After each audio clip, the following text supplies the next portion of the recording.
Today's earnings batch gave us this incredible look at what happens when massive growth collides with bizarre physical and human limits.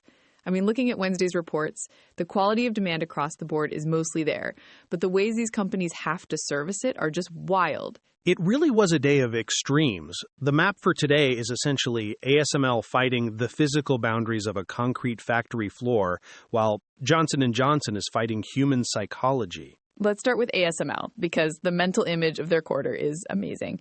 To handle intense chip demand, they are physically pulling R&D prototypes out of their testing facilities. They just need the room. Exactly. The demand for these systems has completely outrun normal construction timelines. To hit their promise of a 30% production ramp by 2027, they simply cannot wait for new campuses to be finished. So they're immediately converting that newly empty square footage into active manufacturing lines. Well, actually, the CFO called it freeing up cabins.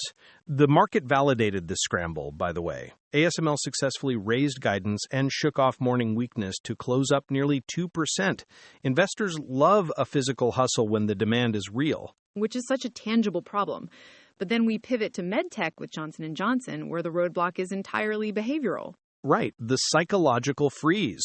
J&J saw sales for its premium Abiomed heart recovery devices inexplicably stall, and management blamed it entirely on physician caution.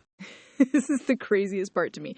Doctors basically spooked themselves after reading a single neutral clinical trial out of the UK, a trial with only 300 patients. No insurance rules changed, absolutely nothing systemic shifted. It was purely human caution, but that hyper-specific stall spooked Wall Street badly enough that J&J stock dropped more than 2%. And that reaction completely overshadowed a very strong company-wide earnings beat and raised guidance. Yeah, because J&J executed beautifully everywhere else. Didn't their flagship drug Stelara plummet something like 55%? More than half, yes. Historically, a patent cliff like that crashes a pharmaceutical company.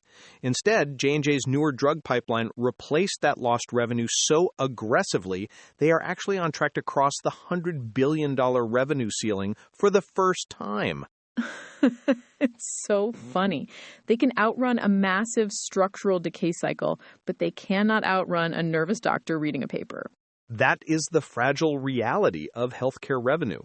Moving forward, the growth engines for both of these companies rest on things completely outside their direct control. Meaning J&J just has to wait for better trial data?